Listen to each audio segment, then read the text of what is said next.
is Violet Asiko. I work for Flown Initiative, and I will be the moderator for this session, where we will be having a conversation on persons with disabilities and mobility, and particularly focusing on the Kenyan context. This session is premised on the fact that there has been a lack of equality in transport services, yet some segments of the population require special provisions or else they face limitations in mobility. This is going to be an experiential sharing session where you're going to share your experiences with transport in Kenya, and this will, with the transport systems and whether they cater to the mobility needs and patterns of the disabled. So I will expect to hear experiences on whether you think the transport system as it is caters to the needs of the disabled. Again, thank you so very much for gracing this session, and I look forward to a very fruitful conversation. I will start by introducing each one of you. Ivan Omondi lost his sight in September of 2014 and quickly found himself in a position where every aspect of his life underwent immense transformation. At the time of losing his sight, he was pursuing a Bachelor of Commerce degree, specializing in marketing, with the aim of acquiring knowledge and skills to run his business ventures. Ivan joined the Kenya Society for the Blind in January of 2015, where he took a Braille and computer course, which has enabled him become skillful in the area of technology. In 2016, Ivan was elected the first chairperson of a local community-based organization called New Age for Visually Impaired, which is based in Nairobi. And in 2020, he was elected the chairperson of mobility community-based organization based in Kajiado County. In addition, he serves in the lobbying and advocacy arm of the Kenyan Society for the Blind, a statutory body set up by an act of parliament. And Ivan is also an entrepreneur running a general supply in services company under the name Navi Customized Solutions. Thank you so much, Ivan, for joining us. Next, we'll go with Joseph Atela. Joseph, I see your video is already on. Joseph has over 10 years experience in disability rights advocacy and mainstreaming, specifically focusing in disability, inclusivity, accessibility, equality, and employment opportunities. Currently, Atela is the Executive Director of Disabled Empowerment Society of Kenya and Board Chairman of the umbrella organization Consortium of Disabled Persons Organizations in Kenya. Here he oversees the administration, general programs, and does networking on behalf of the organization. Atela holds a degree in law and management science. In addition, he has a higher national diploma in human resources management from the professional body, and is a certified member of the Institute of Human Resource Management. He is driven by his commitment to full inclusion of persons with disabilities in the peripheries of development, and hopes that soon Africa will realize the noble dream of inclusion and equality. Upon completion of the leadership program at Yali Regional Leadership Center, East Africa, Atela works in creation of employment opportunities of persons with disabilities in Kenya, and particularly the youth. Alan is interested in working with social enterprises and non-governmental organizations to help them create content that communicates sustainability, equality, and innovation. He has a background in journalism and media studies that make him better understand the tools available to effectively communicate through content creation.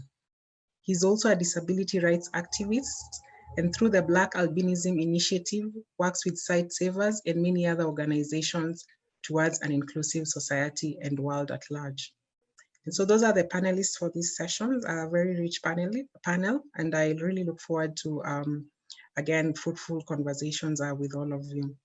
So to start us off, I would like to give each of you 3 minutes to share a short personal story of your interaction with the transport system in Kenya as a person with disability. And this could be public transport, it could be private transport, it could be cycling, it could be walking. And I just want to hear what has been your experience with the transport system in Kenya. And I'll start with Alan, then Angeline, then Ivan, and then lastly Joseph. So Alan, you can go. good morning, and to everybody. I see, as you've mentioned, this is a very rich panelist, and I am amazed, and I hope to walk in the footsteps of the highly qualified panelists that we have here. So thank you for the opportunity that you've provided for us, for personally me to talk about this crucial subject that most of the times we overlook in the disability sector. Most of the times we focus on employment issues, education issues, and other major issues in the disability sector. But then we never ask ourselves, as we champion and pioneer these other important aspects, how are the people going to go to the employment places that we're looking for? How are the kids going to reach to the schools? They are supposed to use these transport means. That when I say transport means, proper construction of roads, proper constructed roads, accessibility in the vehicles, be it private or public sector vehicles. And I think it's really important. So I will share an experience. Mine will be very common. I like keeping fit personally, and these are experiences I get in my estate when I wake up at around 5 just to go have a morning walk or jog. And you tend that it's hard to do such activities in your spectacles. And given that there is that underlying factor that persons with albinism have issues with their eyesight, then it becomes a totally a hectic issue, trying to battle between staying out of the road and staying in the activity that you're doing. So if these roads were clearly stated that this is the walk path and this is the road, I think that could be really lucrative in I personally doing my keeping healthy, because right now we're telling people that try as your level best to keep a healthy immune system, and that is one of the ways that we can do it. And if it's not accessible enough, then I am not able to do the same, and many other persons with disabilities are not able to do the same. I can even like enlarge the whole perspective and say, starting from my community in the estate that where I live, it's the same issue. It's most of our roads are like that. So yeah, that's one of my personal experiences, and thank you. Thank you, Herbert. Angeline? Good morning. Good morning. Good morning, everyone. I want to talk about my experience with the transport. I'll talk about boda, that is motorbikes. From where I stay, I pick a motorbike and I'm walking in crutches. I walk in two crutches actually. I have a physical disability. So you get when I get the motorbike, there is a way this conductor guy, the boda guy expects you to sit. I'm not able to sit like the other people who are sitting like their style. So maybe I'm sitting by at an ankle. So first of all, my crutches is a problem. Traffic, sitting with the crutches is a problem. So I get a lot of problems with the border guys to get to the stage. Then when I get to the stage, the matatus are not friendly. First of all, the doors are narrow. Then they have a lot of stairs. So someone has to take my crutches. I have to get in. I have to be supported to get into the matatu. And then sometimes when you want to sit, they want to keep your crutches away from you. Then someone says, maybe the conductor says, let me put the carrier or away from you. I'll give you when you are coming down. So actually our matatus are not friendly at all. Plus the people, the driver, the conductor, they're also impatient with us. When I'm slowly getting in, they're moving away, or they're impatient with me, or they think I'm delaying their business. So it's a challenge to us. Thank you. And maybe I can start by saying 3 minutes would not be enough to describe the inaccessibility of the matatu industry and the transport system at large. Ideally, I normally summarize it as there are normally 1,000 ways to die. So choose one. within our transport sector. Ideally, I have walked into manholes, personally, my own experience, as I'm heading to the Matatu terminal. Number two, the Matatu terminal are normally not friendly to persons with a disability via their location and the way they are placed. Our walkways and pathways are normally blocked by so many things. We have hawkers. There is normally a lot of mayhem on our streets, coupled up by the hoodlums who run the Matatu industry. I can tell you just yesterday, I was punched by a Matatu conductor who happened not to notice that I was visually impaired as I was trying to get into a Matatu, which was moving, picking passengers as it moved near Railways bus station. Let's go to the road system. We do not have designated Matatu stages. So there are quite a number of times where Matatus have dropped me off in places which are quite unfamiliar, just because they would not be able to stop in the designated Matatu stops by virtue of police presence. So they normally don't give a hoot if you're visually impaired or you're a person with disability. So we face a myriad of challenges, and I believe maybe the great panelists on this platform would be able to come up with a way forward on how to tackle some of these issues. Thank you. My colleagues have said it all, but what I would just add on, there is a lot, you find that in public transport sector, there are normally challenges of inclusion, in that, as Ivan has said, the conductors assumed that he was seeing them and he was abused, his rights were abused, which is a bit unfair. I think the way in which the vehicles are structured is not friendly to majority of us, people with different types of disabilities.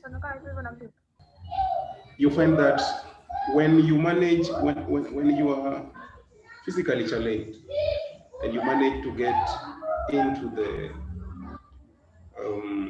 public service vehicles, be it the 14-seaters or the 20-something seaters, the minibuses and the likes, you find that the spaces between the seats, if you manage to climb the stairs and get into the vehicle, the spaces between the seats are too small. You find that our brothers with visual impairments, they find it challenging getting into the seats. Our brothers and sisters who are wheelchair users, they can't fit. In fact, they don't fit majority of these vehicles. So this makes them have very, very hard times whenever they commute to work or from work. And if it happens that they get vehicles that are a bit friendly, you find that the people who assist, mostly the physically challenged, the people who assist them getting into the vehicles, you find that there are cases where there is a lady who is a wheelchair user, and there is this charitable conductor who would wish to carry her into the vehicle, and the manner in which the guy or the conductor carries the lady makes her feel that she's demeaned. So there is a lot really to be done, and generally the transport sector, it's not safe for us. And when we go to private, I find that there are a few of us do drive nowadays, and there are specific parking slots for people with disabilities, and you find that they are occupied. When you go to town, there are those specific slots in specific areas, and even right now you can drive for more than an hour looking for those parking spaces. So it's another challenge, and you find that it's the elite, the haves, who normally go and occupy those spaces. And at times when you park close to them, they might even, they use their big vehicles to intimidate you, you know. So it's a challenge. And basically they have not accepted that the slots should be for people with disabilities. And this as a result of the notion that people with disabilities normally they are directly associated with poverty, and they cannot be in a position to own maybe a car or something.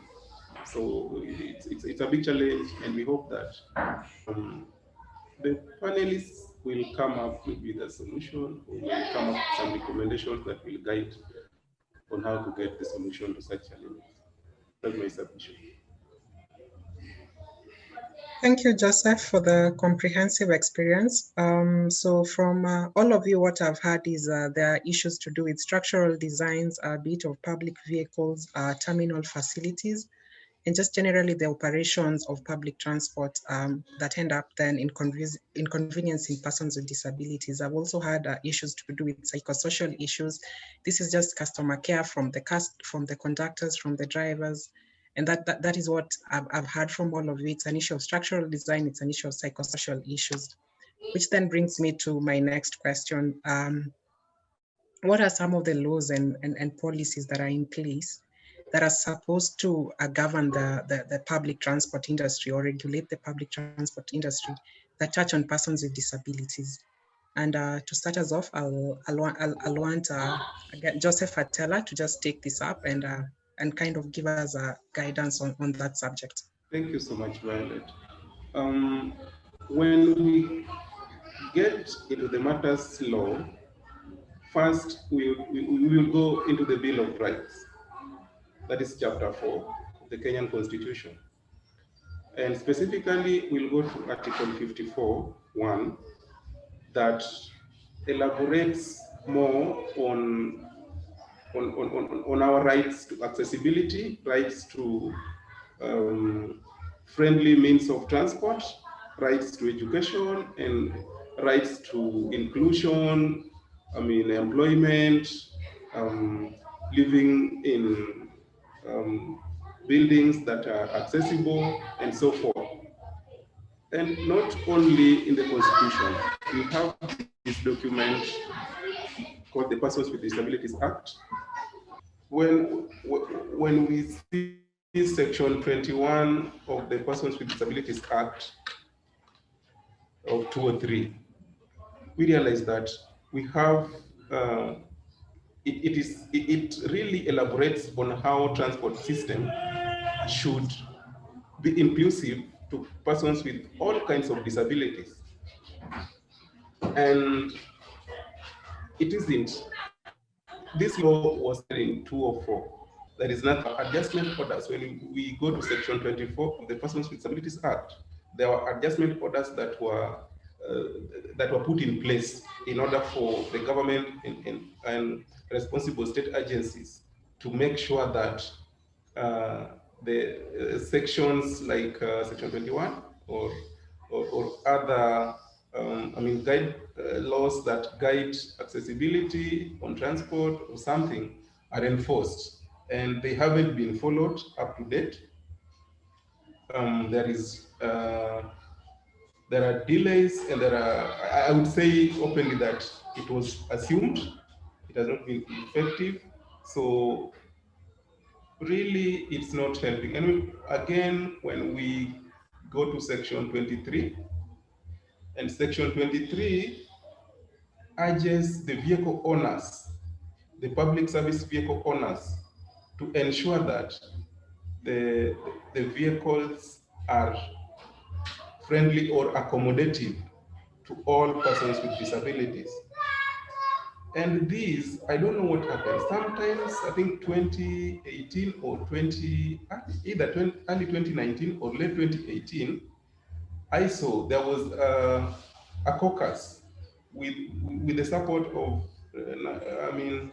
NGEC, National Gender and Equality Commission. We had a series of meetings, I think 2 or 3 concerning this public transport, and the government was geared towards launching at least a vehicle or some vehicles to ply specific routes within the town, specific routes that head to the CBD. And it sounded so good until we realized that it was kind of a PR. We've not seen such a vehicle up to date. And we are really disgusted because people with disabilities continue suffering, and nobody thinks of a way of ensuring that we enjoy public transport as any other Kenyan. So it's a big challenge to us. We need to find a way of ensuring that um, the orders, the adjustment orders, are met or are implemented so that these issue or challenges we face in transport are really brought to an end. Okay, thank you, Joseph, for that. What I'm hearing is that the rights are there in the Constitution and even in various acts, but we then have a problem with implementation. And then, Yes. so the question to Alan then is, in terms of implementation, have we seen any gains, even with these rights in place, with these all good things that are supposed to govern the industry? Have we seen any gains since these things were put in place? Thank you very much for the question, and I will base my observation entirely on what the previous speaker, the previous panelist has said, Mr. Atela. Yes, there are willing parties. There are parties who are willing to do the implementation for such work to happen, but then because of the discrepancies, because of a lot of how can I say it? Is it hierarchy and a lot of how I don't want to use the wrong words in this situation, because also we wouldn't want to come off as if we're pushing so much, but it is really important that accessibility in terms of roads to persons with disabilities is put into consideration. What I would say in terms of it being put in place, I would rather give a recommendation. There are so many social enterprises that have come up with solutions in regards to employment for persons with disabilities. As Mr. Atela, when you're mentioning, actually, Mr. Atela, I should mention you have a very outstanding and incredible bio.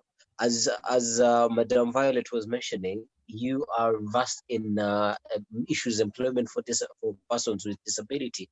I am also wondering how possible is it that these people or persons with disabilities who are advocating for different issues in regards to the education and employment, can't we find a way to like come up with a social enterprise that will implement the issues that are mentioned in all these different disability acts in regards with transport?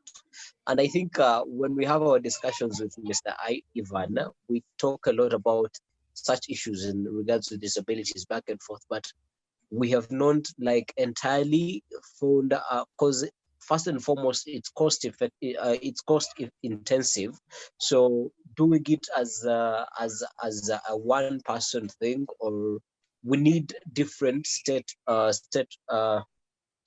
agencies in regards to implement accessibility for persons with disability in regards with transportation. So not entirely that it has been implemented, but I think there are organizations that are moving into the right direction. I would give you an example.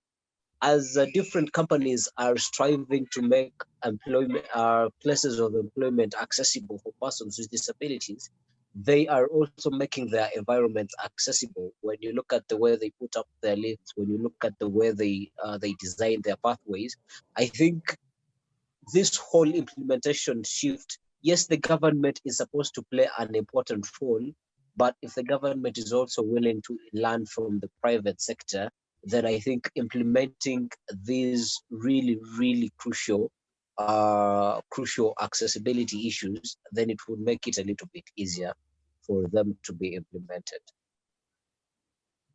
Okay, thank you, Herbert. I'm hearing you say that when it comes to implementation, there are other people who can help push this, push the government, and these are other social enterprises. It could be the private sector, it could be other organizations, and it then goes ahead to tell you how much of a stakeholder engagement this process is.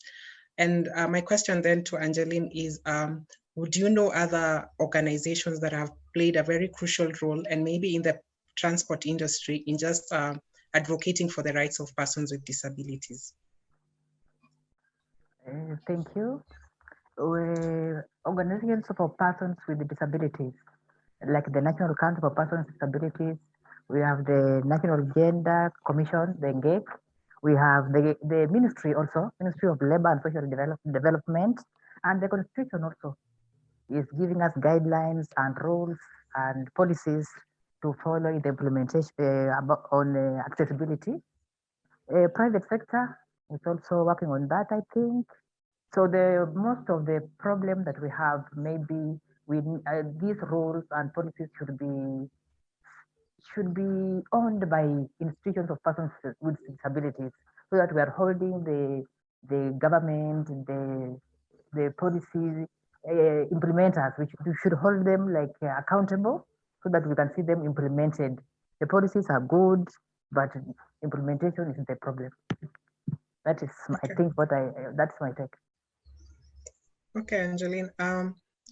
Even when these other organizations play a role in ensuring implementation of these rights, for example, these organizations involved from the design. For example, when we are designing a road, do they come in from the onset, or do they come in once these things are already done and maybe it's a bit too late? And if that's the case, then what's the way forward? We are one very interesting country where most of our policies, and which are the best, I think, maybe in East and Central Africa, are still on ink and paper. When it comes to implementation, like you clearly mentioned, nothing is happening on that front. We are also one very interesting country where the transport sector, which is the public service vehicles, keyword being public, is in the hands of private individuals who are now people who are commercially driven. And that is where one of our serious challenges comes in, because the people are commercial. They are looking for an extra coin. So by them making the doors to their public service vehicles wider, that cuts into the space or into their by having somebody like Ellen or Atella or any of our wheelchair-bound mounting onto their vehicles, that means that person has to pay for an extra seat, which now eats back into their profits. So for them, their interest would not be purely service delivery to the persons with disabilities community. And now that brings a challenge to the government. We had, like my senior comrade Atella has mentioned, with the GEC and a few other partners, there was a serious launch of accessible vehicles, but they did not involve the Matatu Owners Association and a few other bodies. So you can imagine you're asking people who are commercially driven to launch in which the profits, and you're not giving them an incentive to do so. I believe the government could be able to craft a few incentives to some of the stakeholders in the public and the private sector industry for serving transport, so that they'll be able to feel a need to cater for this unique group of people. Now, again, as we come back to the design, here we have a lot of gray areas, because let me give you a very good example, a case point. If you check into the map of Mombasa Road, there are maybe 2 to 3 designated bus stops for stopping. And so the National Highways Authority and the roads bodies, the urban roads and the KERA, they do not for persons with disabilities. We always seem to be made. So nobody brings us in, nobody brings in our bodies who would voice for us, like Atella's body, the consortium. and a few other government mandated institutions who should now brief for persons with disability. So we always come in as an afterthought. Going forward, we find ourselves part of the solution, part of the problem on the floors. We know that the implementation is key. So now where do we come in? How do we task the government mandated institutions to do the now? I think advocacy would come in, coming in from different quarters, from the private sector and from the public sector. So I believe as persons with disabilities, it is us now to own these processes. We will make them things. The tenets of the law are there. So where is the problem? Where is the way in between us? So maybe we need to ask ourselves, even as a panel here, how do we the ball rolling and we get the conversations, because the mandates of these bodies are not really clear. We all seem to be doing in relation to accessibility and transportation, but the cracks as it comes back into the implementation. Now, when it is on stage, everybody now starts putting fingers or drops the ball, because they'll have done their part by developing a policy and not following it with the required legislation. That's where a conversation really needs to be had by all the stakeholders in the disability. Herbert, do you want to say something?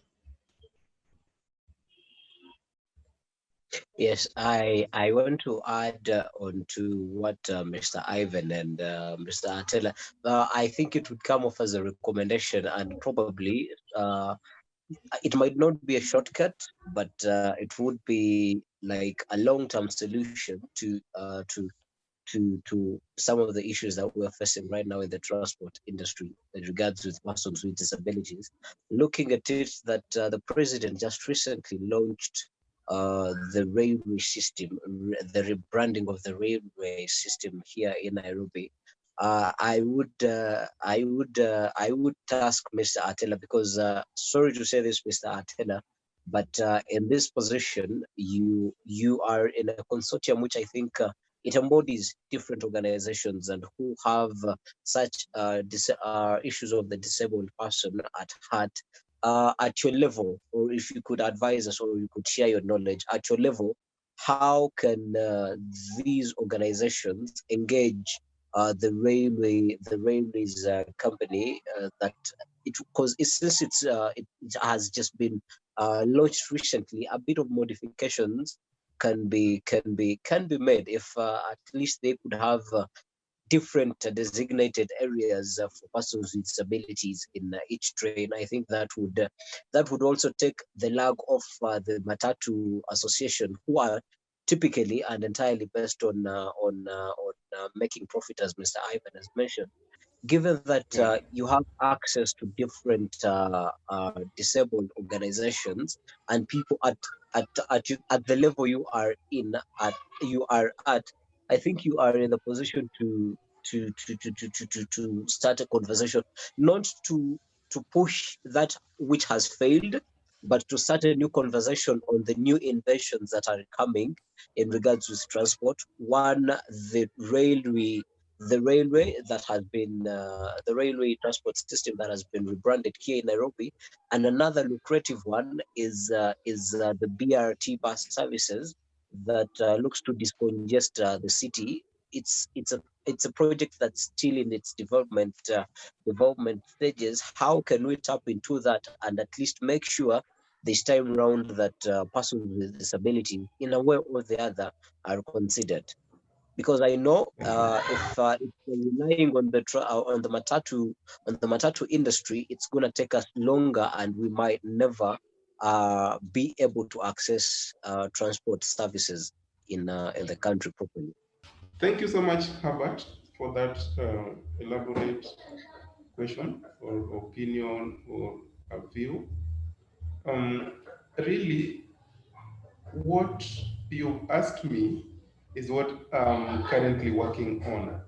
If you are on Facebook or WhatsApp, you saw there is this information that is currently circulating. about the new matatu or new PS terminal in different locations. We find that it's really a big challenge, a time when we discuss or we celebrate issues transport. You find that all of us, like people with different kinds of disabilities, will be victims of circumstances when it comes to this new regulation. It will be a bit challenging for a person with visual impairment to find his way from somewhere called um, um, next to Fig Tree. This place is called Ngara.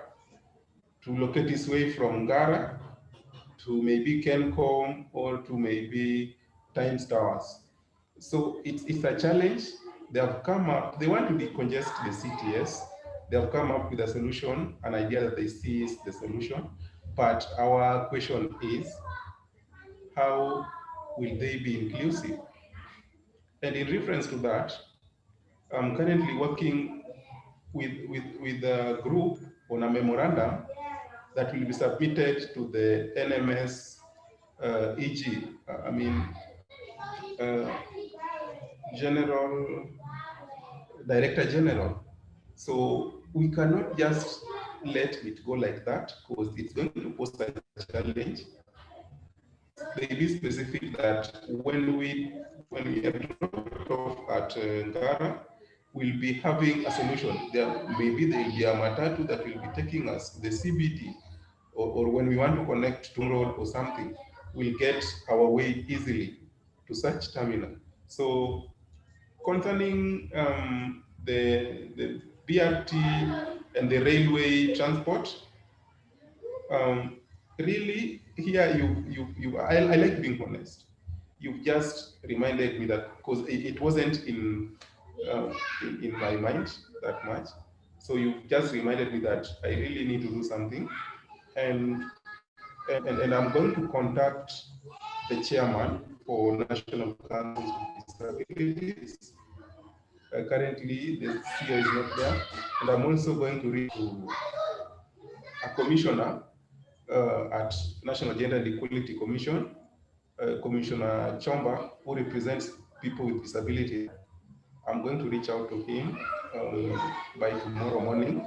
We ensure that persons with disabilities enjoy this new means of transport that is going to come to us soon. The railway is almost on, but I've not traveled into that public or that railways. I don't know how maybe accessible it is, but I guess it's not that accessible. In order for these goals of accessibility in public transport and so forth, we really need the support for the blessing of the national government or state agency. You find that it's really manipulated when it comes to issues touching government. Because if the Persons with Disabilities Act has been there since 2004, and it should be implemented by the National Council for Persons with Disabilities. And you find that they print copies. When you go there, you are given a number of copies. And with them, the leadership of the council hardly even do follow orders or so. So as much as we can push for this stuff, we need to ensure that the council is in a position to be active or in a position to ensure that these laws are implemented. And for transport, by the way, Violet, I would like to ask you to ensure the leadership of the council about this transport issue. so that they don't see that it's only us who are affected directly by by this challenge, that we push for our own benefits. It's for the communities, for the societies at large. So it's a challenge, and we need synergy in order for us to achieve. So thank you so much, Albert, for this reminder. I'll ensure that we do something about this. Thank you so much. Ivan, I see your hand is up. Do you want to say something? Thank you for this, Atella. And Atella, again, we are going to throw you in the fire as our senior comrade, ideally, because from the position that you're seated at, we now have a chance to voice different opinions to the duty bearers. Now, what I wanted to say was this. I think last year we did a petition in conjunction with the Open Society. And I think maybe Violet, you can make a follow-up with Crystal so that you can get a copy of that. It was on matters accessibility, all inclusive, but there was a section on transportation. And we sent the petition to the Ministry of Labor and Social Protection, to the National Council. And like Atella has just said, once the documents are taken there, that'll be the end of it. But now I think, Mr. Atella, maybe we are now presented with an opportunity as the consortium and its partners to now start engaging the partners directly. We have the National Transport and Safety Authority. Why don't we engage them as the consortium, and a few of the other duty bearers directly, and even the Matatu Owners Association. We can now also get the Kenya Revenue Authority and the government, basically through the Treasury, to give an incentive to a person who would be able to purchase a Matatu which is accessible, which may have a lowering and lifting ramp to persons with disability. And maybe if their duty could be reduced. Now that would give an added incentive to any investor, any local investor who would want to join the transport industry. As we also engage the government on this BRT program. And let's not forget even the air transport as we look at the rail transportation and the walkways. So like we said, the ball is normally dropped, but now if we hold this ball personally and now run with it as a consortium of maybe 30 or 40 organizations, all having our members push the same agenda, I think this could be a recommendation. Sorry, that could be a recommendation on the way forward, so that now, in as much as other people would want other people to push for us, the push also needs to come from us. Again, we have the duty bearers as the KENHA, the Kenya National Highways Authority, who are very busy constructing new roads. We have the Matatu Terminal and, like you said, NMS, trying to relocate us to a different place, where ideally if you dropped me off at Fig Tree or dropped somebody on a wheelchair at Fig Tree, how would they get to the other end of town to access Kenyatta Hospital? So how about having accessible matatus? Maybe, I do not know how that would work, Atella. Now this calls for wisdom and more consultation. But even as we speak, could we interrogate the Matatu Owners Association and through the relevant bodies, so that on every single route, we have a few matatus access the CBD, and maybe through the National Council, have them launched as disability-friendly matatus. That would be an added incentive to any matatu crew or any commercial investor to have a matatu crew that is disability mainstreamed. That's number one. And number two would be serving persons with disability, even with an added incentive of now having them access the CBD while the rest are not, just to serve persons with disability. That I'm just thinking outside the box to see now, just to get the conversation rolling. But I believe the biggest duty bearer would be the government. And since the BRT would be a government-run transport system, that is where we should start. But I think maybe we should first condemn this issue of us accessing the central business. We do not have the infrastructure for easy accessibility to town. Thank you. Thank you so much, Ivan. And I keep on hearing the word incentives come up a lot, which is, I'm aware that even the Act has some incentives and exemptions that apply to the Public Transport Act. And I have been wondering, is it an issue of a lack of awareness from the public transport industry, or is it just a failure to comply? why, in your opinion, do you think the industry is not does not still buy into these incentives as much as these incentives are there? Is it a lack of awareness, or it's just a reluctance to comply? Unfortunately, I believe it would be a lack of awareness because I currently am in a lot of conversations with the City Star Shuttle, SACCO, and they are not aware of any incentives for which are available to them. So we can now package the incentives. Maybe now going forward, how about we create an awareness to them of the incentives that are already in existence? And I believe as a persons with disability, as a community, would be able even to aid them meet their agenda of getting a more well efficiently run transport system in a collaboration with the government, so that now nobody would be left behind ideally by some of these draconian rules and laws which are coming up. I think my brother Atela was with us when we were protesting the ban of matatus into the CBD the first time the governor, Mike Sonko, tried to do it. And the crackdown on maybe border borders, who in as much as there are menace to us, they also offer us a reprieve in accessing the CBD and some of the places which we would not normally be able to. I believe it would take my brother Atela maybe 45 minutes to get from Railways bus station to the University of Nairobi. But by using a border or any other transport system, would be able to access it at a shorter time. So the problem would be in the effective management of the already existing transport infrastructure and systems which are in place. Because I believe going back down, I do not know how old the panelists are, but so for some of us who are in our 40s, the old Kenya bus system was well and efficiently run. Now, what were they doing right that cannot be done right now? So maybe we also need a more comprehensive meeting with the county and the stakeholders who are basically make Nairobi, to decongest Nairobi. Is the problem that the public transport vehicles, or is it that the problem the space being occupied by the personal vehicles which are in town? Because I believe by decongesting Nairobi in that way, having an efficiently run transport system does not mean locking the PSVs out of town. Maybe what they could do would be the no stopping or no waiting in town, so that you can have at every 5 or 10 minute intervals, the PSVs would be getting people in and out of the CBD instead of having them packed inside in town.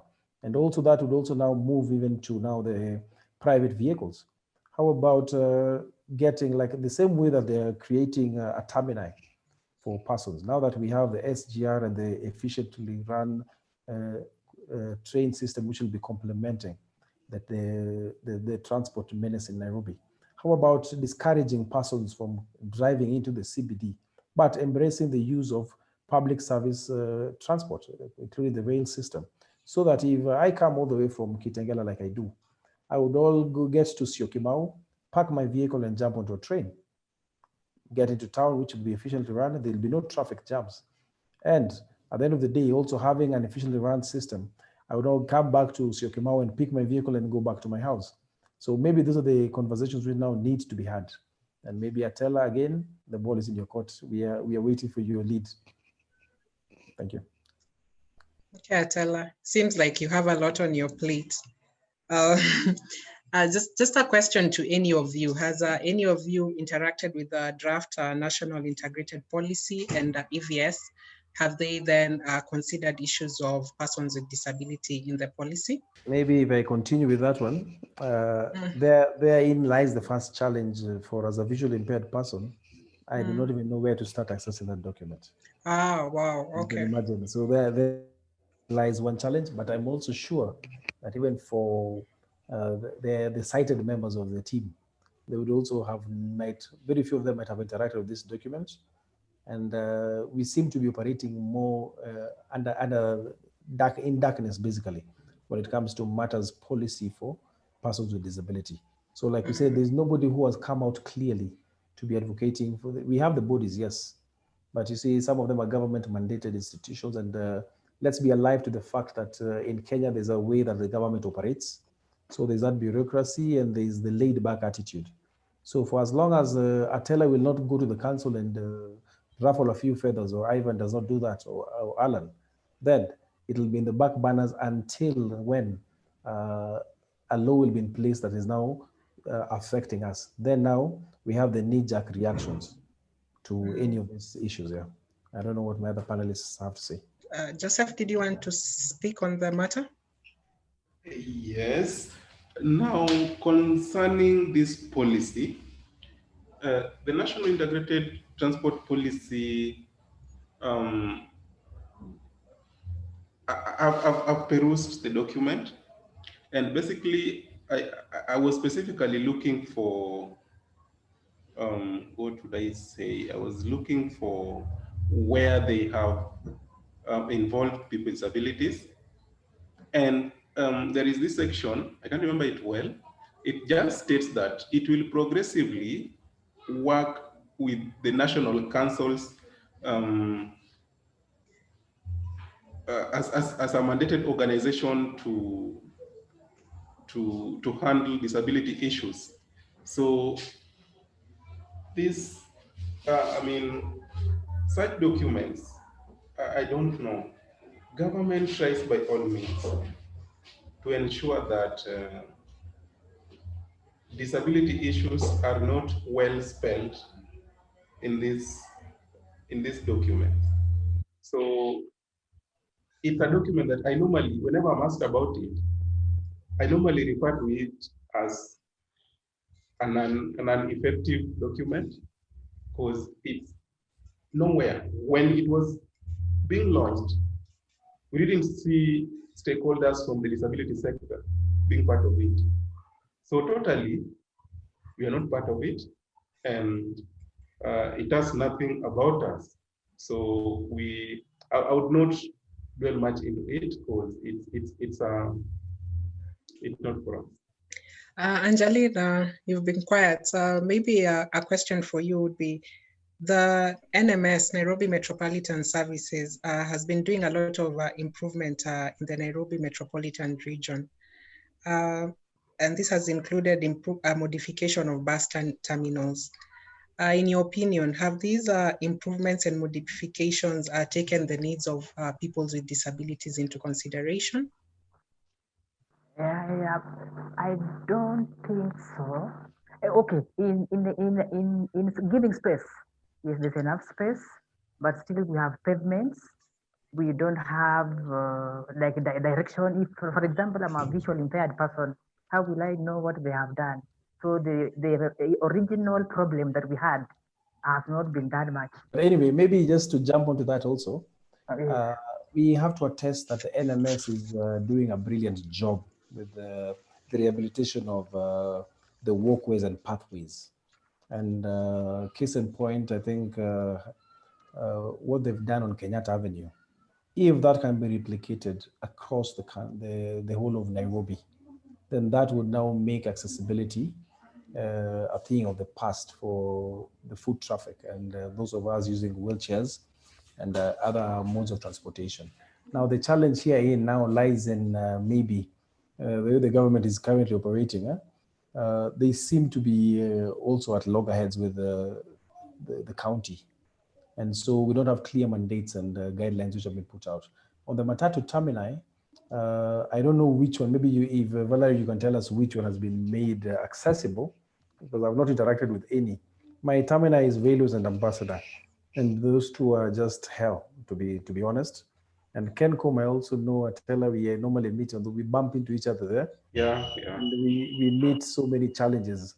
I think with Ambassador, you can see we have the street vendors, we have hawkers who have now to the lower part of Nairobi.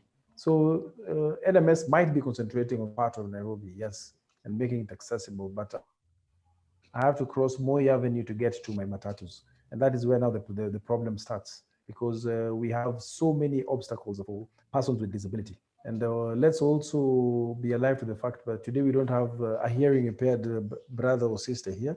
Numerous challenges. I remember a long time ago, you could even tell by the matatu. If you're getting a matatu from number 23 to wherever, they added the tag 20 shillings, so that even somebody who was hearing impaired would still know how much to pay. But currently, these are things which are things of the past, and we need to have that sector regulated. Ideally, the transport sector needs to be regulated, and that now needs a lot of consultation with all the stakeholders who are there, so that nobody feels aggrieved, and at the same time we achieve the objective that we intend to. So we need ideally to talk to the NMS that in their current changes, they should not be in a hurry to affect them. And yet they're going to affect a big portion of persons with the disability. And ideally, not even persons with disability alone. I'm trying to imagine a pregnant woman who has been dropped off at Fig Tree, honestly, trying to get away to Kenyatta Hospital. Or I do not know how they'll be able to do that. So inclusion should be something which is key, and maybe getting now a platform where to engage them and now make the follow-ups, because the engagement is just one part of everything. I tell her maybe we have to start engaging them directly, and let's now, the duty bearers seem to be asleep. They are affected and the afflicted are still there. So what do we do now? How do we take this narrative forward? That's now one of the action points now we should leave this meeting with, to see now how we can now have a conjoined effort of getting all the disability stakeholders and the DPUs under our wings to now push one agenda and follow it through to the end, so that we bring all the partners who we believe should be able to influence these policies and have them affected. I would add on something about Ivan's contribution. Really, I don't know whether you are a public transport user or not, because currently, Yes. Yes, I am. I'm honest, a number of times I use public service vehicles, and I've not seen this, what do I call them, this terminal. I've not seen them like redesigned or something. The little that has been done is within the CBD along Moi Avenue or somewhere Waiyaki Way, along Waiyaki Way. They have done some pavements, but the stages, as we normally know them, are not that friendly. Maybe they'll just mark them or something. So little has been really done about it. And it's something that we will not, I think we are not going to let them work with it the way it is, because really, if at all they wanted it to be a bit friendly, there would have been a pavement from somewhere like railways to connecting maybe to University Way or something, or from Fig Tree area. There could have been a pavement that can make us have an easy time accessing somewhere like town. So currently, it's not that well done, and we cannot buy the idea. They're saying that they have worked on those designated new bus terminals or something. I think we are going really to push so hard, and after this, we'll really have some conversation with my comrades, including Comrade Ivan, so that we ensure that whenever they do this, they bring us on board. We are key stakeholders. And for your information, persons with disabilities are so many in Kenya. We are over 6.5 million as per UNICEF's data. And government normally tries to I don't know if it's to downgrade us or something. They normally make sure that they pull our numbers down. After the 2019 census, they told us that we are 980,000. And that's why you see them, after they do that, they try to infringe on our rights. If you talk about the BPI report, intentionally they reduced our number in order to erase our gains of 2010 constitution. They erased the gains. They are proposing to erase the gains. And the gains include accessibility on public transport. So we are really condemning the acts, and we are fighting back so hard. We've done a number of memorandums and we are pushing so hard. So whatever we would want to, if government really wants to do something for us, they really must include us in their programs. We must normally on their drawing board whenever they're doing such stuff.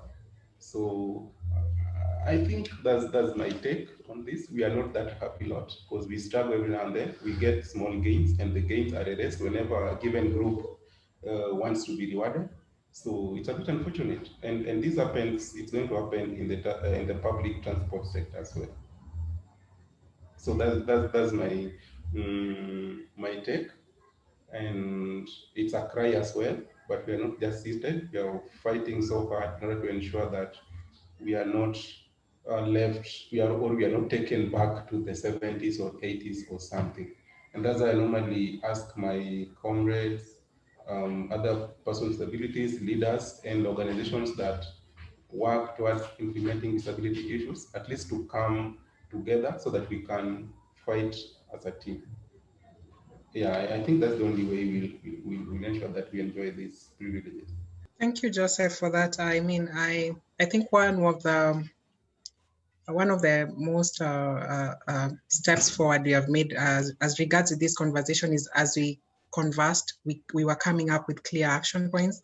And the one that has kept coming up is the power in numbers, that it is a high time that organizations that represent the persons with disabilities come together and speak with one voice and approach the different stakeholders, starting from duty bearers to private entities, just to push for one agenda.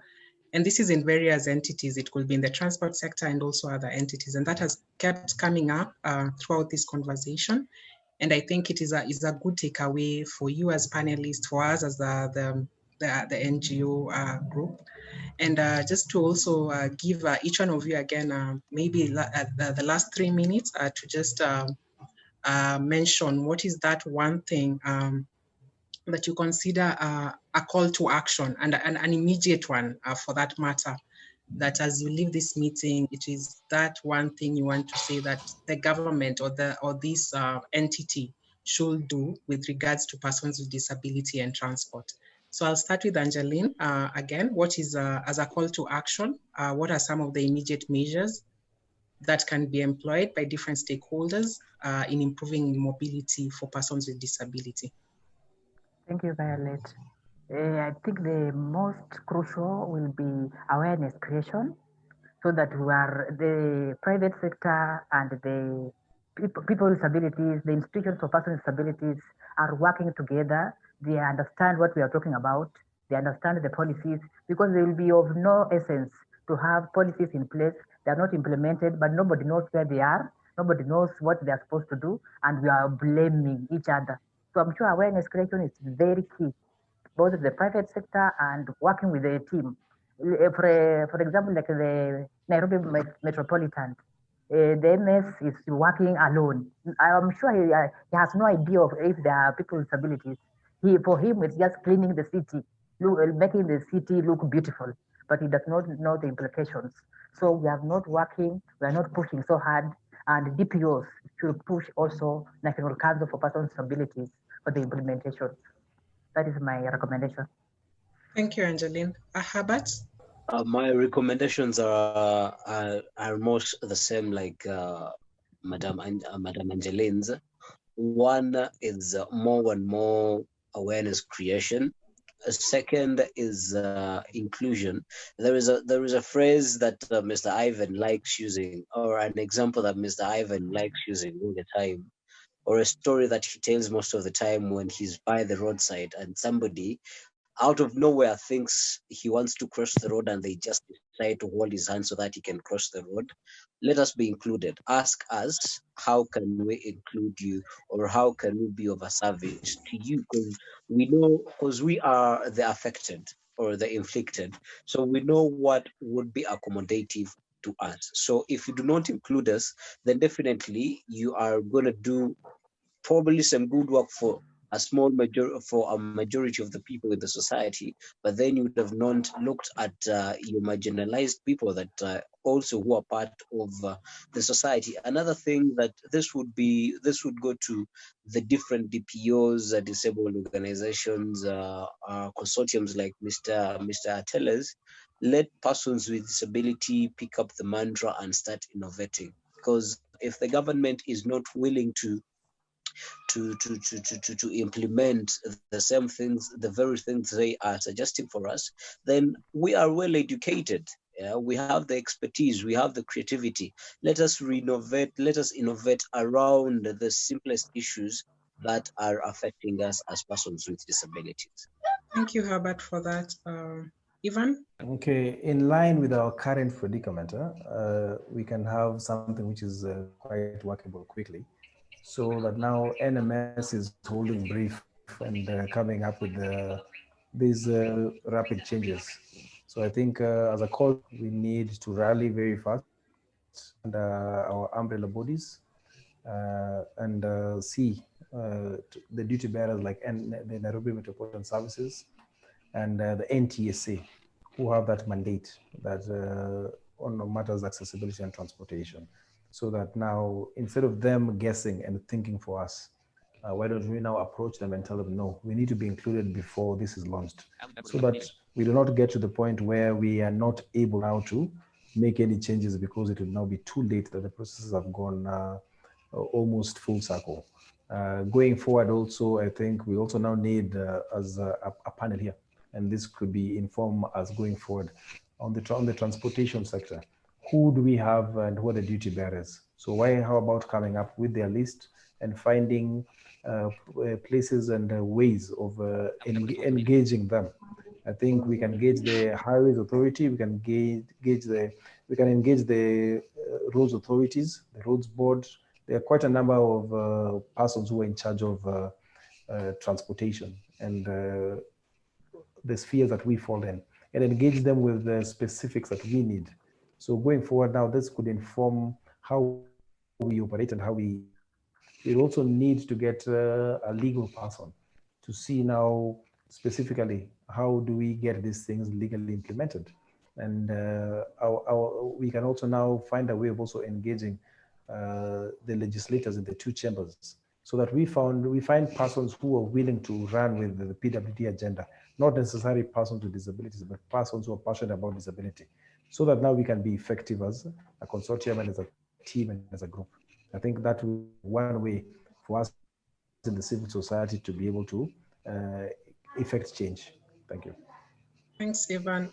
Joseph, do you have something else to share? I would like to take this opportunity to appreciate Flown Initiative and you, Violet, for organizing this forum. Really, I don't have much to say. I would just like to remind us that we need to change from being keyboard warriors, being online warriors, to real actors. We need to be on the ground.